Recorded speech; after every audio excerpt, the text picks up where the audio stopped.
नमस्कार मित्रों, मैं प्रदीप श्रीवास्तव कहानी टाइम में आपका स्वागत करता हूँ। लीजिए सुनिए मेरी कहानी, मैं ऑटो वाला और चेतेश्वरानंद का दूसरा भाग। पहले भाग में आपने सुना कहानी का नायक अपने बहन बहनों के यहाँ गया हुआ है, जहाँ पर वो लोग इस भ्रम में हैं कि इसके ऊपर काल सर्पयोग की छाया है, जो बहुत ही अनिष्टकारी है और जिसका असर उन पर भी पड़ सकता है, उनका अनिष्ट हो सकता है। इसलिए वो लोग चाहते हैं कि वह तुरंत चला जाए, लेकिन रात हो जाने के कारण विवश होकर उसे रात भर के लिए रोकते हैं। अगले दिन वह सुबह निकलता है और वो लोग एक बार भी उससे रुकने के लिए नहीं कहते हैं, या भी नहीं सोचते हैं कि वह नक्सल प्रभावित एरिया है और इस तरह अकेले निकल देना अच्छा नहीं है। अब लीजिए सुनिए आगे क्या होता है। मैं करीब 3 किलोमीटर तक पैदल चला, तब जाकर मुझे स्टेशन तक जाने के लिए एक बस मिली। जितनी देर मैं पैदल चला उतनी देर मेरी अश्रुधारा भी चलती रही, बस यही सोच सोच कर कि पापा अम्मा मुझे इतनी जल्दी छोड़कर क्यों चले गए, किसके सहारे छोड़ गए। लेकिन मैं किसी हालत में यह नहीं चाहता था कि मेरे आंसू किसी और की आंखों को दिखे। तो बस के आते ही मैं एकदम शांत पत्थर सा बन गया। बस में ही मैंने सोचा कि लगे हाथ रांची वाली बहन के यहाँ भी हो लें, देख ली कि उनके लिए भी मैं अभिशप्त व्यक्ति हूँ, या कि वह मुझे भी अपना वही प्रिय भाई मानती हैं, या कि वह मुझे अभी भी अपना वही प्रिय भाई मानती हैं। मगर वारे मेरा भाग्य कहें या अपने परिजन की मूर्ता कि काल सर्पयोग की प्रेत छाया मुझसे पहले वहाँ पहुँच गई थी। उन्होंने भी अपने बच्चों को मेरे पास तक नहीं आने दिया। यहाँ पहले वाली बहन के यहाँ से ज़्यादा भय आतंक देखकर मैं मुश्किल से 20 मिनट रुका।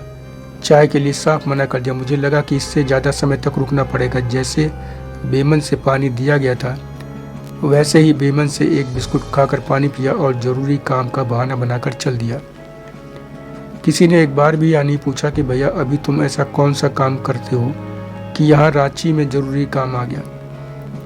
भाई बहन सब के व्यवहार से मन इतना टूट गया, इतना गुस्से से भर गया सबको लेकर, कि मैंने सोचा कि जब सबके लिए मैं एक अभिशप्त व्यक्ति हूँ, मेरी छाया से भी घृणा है सबको, तो ठीक है, अभी से ही सारे रिश्ते नाते खत्म। घर पर एकदम अलग रहूँगा, किसी से भी संबंध नहीं रखूँगा। फिर सोचा एक ही घर में रहकर यह संभव नहीं है, इससे भाई भाभी हमेशा आतंकित रहेंगे। आश्चर्य नहीं कि इसके कारण कभी वह मुझे घर से ही निकाल दें। हालांकि मकान तो पापा ने बनवाया है, लेकिन फिर भी क्या ठिकाना, भयभीत भैया कुछ भी कर सकते हैं, कोई भी रास्ता निकाल सकते हैं। या सोचकर मैंने सोचा बाबा के यहाँ गांव चलता हूँ। पिताजी के हिस्से की कुछ प्रॉपर्टी तो अब भी है वहाँ। चाचा जी से कहूँगा कि मेरे रहने और किसी काम धंधे की कोई व्यवस्था कर दें। लेकिन बाबा के यहाँ गोरखपुर तक जाने के लिए मेरे पास पूरे पैसे नहीं थे। सारी उलझनों जोड़ घटाने के बाद यह सोचकर बिना टिकट ही एक ट्रेन की जनरल बोगी में भीड़ में धंस कर बैठ गया कि टीटी देख नहीं पाएगा, बचा रहूँगा, और देख लेगा तो जो होगा देखा जाएगा। ट्रेन में बैठने से पहले जो थोड़े बहुत पैसे थे उससे एक छोटे से ढाबे टाइप होटल में खाना खा लिया। पिछले 2 दिन से ठीक से खाना नहीं खाया था, भूख के मारे आंतें ऐंठ रही थी, खाली पेट पानी भी नहीं पिया जा रहा था, मगर सिर मुड़ाते ही उड़े पड़े। पिताजी इसी के समानांतर खुद कहीं एक कहावत बोलते थे कि सिलेंडर खत्म होते ही मेहमान पधारे। तो यही हुआ था मेरे साथ वहाँ। गोरखपुर से कुछ स्टेशन पहले ही मजिस्ट्रेट चेकिंग हो गई, धर लिए गए। 1 दर्जन नहीं, करीब 4 दर्जन लोग धरे गए थे। जिसे मैं एक्सप्रेस ट्रेन समझकर बैठा था वह पैसेंजर थे। बाद में पता चला कि इस पैसेंजर ट्रेन में अक्सर ऐसी चेकिंग होती रहती है, मगर पता नहीं माता पिता की या कि भगवान की कृपा रही कि जीआरपी वालों ने नाबालिग लड़कों को डांट डांट कर भगा दिया। मेरा आधार कार्ड देखकर उसने कहा, देखने में तो ज़्यादा लगते हो। मैंने उनसे झूठ बोला कि आते समय रास्ते में कुछ लोगों ने मेरे पैसे छीन लिए। उसने मेरे सिर पर एक टीप मारते हुए कहा, चल भाग यहाँ से, दोबारा ऐसी हरकत ना करना। उस छोटे से स्टेशन से बाहर निकला तो वह लड़का भी मिल गया जो मेरे साथ पकड़ा गया था। उसने टिकट इसलिए नहीं लिया था क्योंकि उसके पैसे सच में गिर गए थे। वह लखनऊ के एक व्यवसायी का बेटा था। अपने रिश्तेदार के यहाँ से लौट रहा था। एक स्टेशन पहले ही बैठा था कि बस सिलेंडर खत्म होते ही मेहमान आ पधारे। लेकिन वह बहुत ही प्रैक्टिकल और दबंग किस्म का था। मिनटों में ही उसने मुझसे बातचीत कर सब कुछ जान लिया और मुझे मुफ्त में बड़ा ज्ञान दिया। कहा कि जब तुम्हारे भाई बहनों ने तुम्हें त्याग दिया है तो चाचा कहाँ रहने देंगे, वह तो पहचानेंगे भी नहीं। उसने एकदम सही समय पर एकदम सही बात कही थी। यह सुनकर मेरा सिर चकरा गया कि अब क्या करूं। वापस भाई के पास जाना पड़ेगा। लेकिन उसने मुझे बहुत समझाया, अपने पैरों पर खड़े होने की सलाह दी, अपने साथ चलने की सलाह दी। अपने इस हम उम्र मार्गदर्शक की सलाह पर मैं उसके साथ लखनऊ चल दिया। एक बार फिर से बिना टिकट ही, लेकिन इस बार मैं सुरक्षित मार्गदर्शक के घर पहुंच गया। मार्गदर्शक दक्षेश के माँ बाप, भाई बहन सब ने दक्षेश का दोस्त समझकर मेरा स्वागत किया, खिलाया पिलाया भी। अगले दिन मैंने उससे कहा, यार ऐसे कितने दिन चलेगा तुम्हारे घर में। सही बात पता चलने पर, इसके पहले कि कोई नाराज़ होने लगे, मेरे लिए कुछ काम बताओ। मैं कॉन्वेंट एजुकेटेड हूँ। इंटर का एग्ज़ाम अचानक आई मुसीबतों के कारण नहीं दे पाया। ट्यूशन वगैरह ही कहीं दिलाऊं। उसने कहा, 1-2 दिन रुको, मैं फादर से बात करके कुछ करता हूँ। ट्यूशन वगैरह में कुछ नहीं रखा है, वैसे भी उनसे कोई बात छिपा कर मैं आगे नहीं बढ़ता। वो तुम्हारे लिए ज़रूर कुछ करेंगे। लेकिन जब उसने बात की तो जो हुआ उसे यही कहेंगे कि जो हुआ बस ठीक ही हुआ। उसके फादर ने साफ साफ बताया कि मैं कठिन स्थितियों से घिरा हुआ हूँ, नहीं तो पूरा ख्याल रखता, पढ़ाई भी पूरी करवाता, मगर फिर भी परेशान होने की ज़रूरत नहीं है। मैं तुम्हें ऐसे बेसहारा नहीं छोड़ूंगा। हाँ, किसी काम को छोटा नहीं समझना, मन लगाकर करने को तैयार रहना। मेरी बातों को उन्होंने भरोसे लायक समझा और अपने एक बहुत ही पुराने कस्टमर सुनील मसीह से बात की, जो इनसे काफ़ी समय से एक भरोसेमंद आदमी देने के लिए कह रहे थे। लेकिन जब मिला तो उनको ऑटो रिक्शा चलाने के लिए एक ड्राइवर चाहिए था। मैं इसके लिए भी तैयार हो गया, लेकिन अंडर एज ड्राइविंग लाइसेंस का ना होना बड़ी बाधा बना। तो दक्षेश के पिता ने उनसे कहा, यह बताता है कि इसे ड्राइविंग बहुत अच्छी आती है, टेस्ट ले लो, अगर ठीक हो तो चलवाओ। इसके आधार कार्ड के हिसाब से 11 महीने की बात है। सुनील मसीह बहुत ही ज़्यादा कहने सुनने समझाने के बाद तब माने जब दक्षेश के पिता ने पूरी जिम्मेदारी ले ली। इसके बावजूद उन्होंने घंटे भर एक बेहद बिजी रोड पर ड्राइव करवाया, खुद पीछे बैठे रहे। मेरी ड्राइविंग से वह पूरी तरह संतुष्ट नहीं हुए। बड़े संकोच हिचक के साथ अगले दिन से ड्राइव करने के लिए ऑटो सौंपा। रोज़ 12 घंटे चलाकर मुझे उन्हें 500 रुपये कोटा देना था। बाकी कमाई मेरी थी, मगर पहले ही दिन घाटा हुआ। मैंने दक्षेश से 200 रुपये उधार लेकर कोटा पूरा किया, मगर धीरे धीरे गाड़ी लाइन पर आ गई। सुनील, जिन्हें मैं अंकल कहता था, जल्दी ही मुझ पर पूरा भरोसा करने लगे। अपने परिवार को भी कहीं जाने आने के लिए मेरे साथ ही भेजने लगे। 4 महीने बीतते बीतते अपने ही घर में एक कमरा किराए पर दे दिया। उनका उद्देश्य था कि वह मुझसे ज़्यादा से ज़्यादा काम ले सके। वह सफल भी हुए। असल में दक्षेश के यहाँ से मुझे इसलिए भी हटना था क्योंकि उनका परिवार बड़ा था, इसलिए उनका बड़ा मकान होते हुए भी छोटा पड़ता था। मैं सुनील मसीह अंकल का ऑटो ड्राइवर से लेकर घरेलू नौकर, सहायक सब बन गया। सामान वगैरह भी लाने लगा। मैं खाना बनाने में अपना समय न बर्बाद करूं, इसलिए मेरा खाना भी वह अपने यहाँ बनवाने लगे। उनके परिवार में मैं इस तरह मिक्स हो गया कि बताने पर ही कोई यह समझ सकता था कि मैं परिवार का सदस्य नहीं, नौकर हूँ। सुनील अंकल मुझसे खुश रहते और दिन में 14-15 घंटे शराब पीकर मस्त रहते।